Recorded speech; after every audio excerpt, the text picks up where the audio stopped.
Merci beaucoup, Louis, d'être avec nous. Nommé cette année pour le film de Maïwenn, ADN.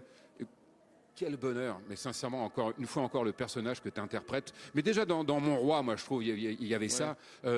C'est propre à Maïwenn, c'est-à-dire qu'à chaque fois qu'elle te propose de jouer dans ses films, vous trouvez ces personnages ensemble? Comme on se connaît dans la vie, je recycle toutes mes blagues qui l'ont fait marrer la semaine précédente au dîner, et puis ensuite je le balance sur le plateau. Il y avait le producteur aussi qui me disait sois drôle, sois drôle. Puis voilà, non, c'est parce qu'on se connaît très très bien avec Maïwenn, donc généralement, mais c'est comme un espèce de, je sais pas, un truc de clown entre elle et moi, je crois. C'est-à-dire, excuse-moi, pardon, mais tu as presque le sentiment de ne pas bosser quand tu bosses avec Maïwenn. C'est-à-dire que c'est vraiment en toute confiance, c'est naturel, c'est spontané. Non, pas spontané, parce qu'en fait, on fait souvent 3 à 4 heures d'interview, donc il faut fournir quand même, il faut donner du bois à la cheminée.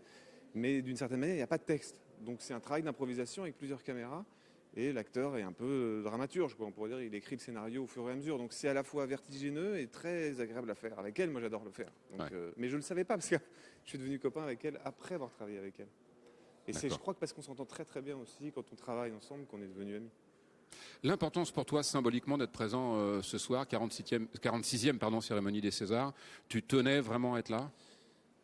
Oui, alors pour ce film ADN encore plus, peut-être parce qu'il est sorti 2 jours, quoi. Et puis on a fermé les cinémas, donc c'était vraiment. Je sens que Maïwenn, c'est pas facile pour elle, donc je suis là pour elle aussi, et pour tous les gens qui font du cinéma, du théâtre, pour qu'on garde espoir. Parce que de temps en temps, on se dit cette nuit immense ne finira, ne finira jamais, donc on est là pour dire non, non, on va chasser la nuit pour essayer de refaire le jour, et puis pour simplement faire une publicité au cinéma pour aux jeunes gens de 18-19 ans, leur rappeler qu'il y a une autre manière de regarder des films qu'à la maison sur un ordinateur.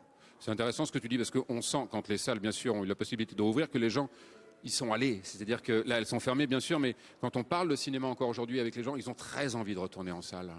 Et je pense qu'on donne des rendez-vous au cinéma. On va voir des films et on donne des rendez-vous à des copains. Moi, quand j'avais 14-15 ans, j'y allais avec des copains où je donnais un rendez-vous amoureux à quelqu'un pour se retrouver dans une salle noire au milieu de gens qu'on ne connaissait pas. Et puis surtout, à la différence de la télévision et de l'ordinateur, on ne peut pas éteindre quand on veut.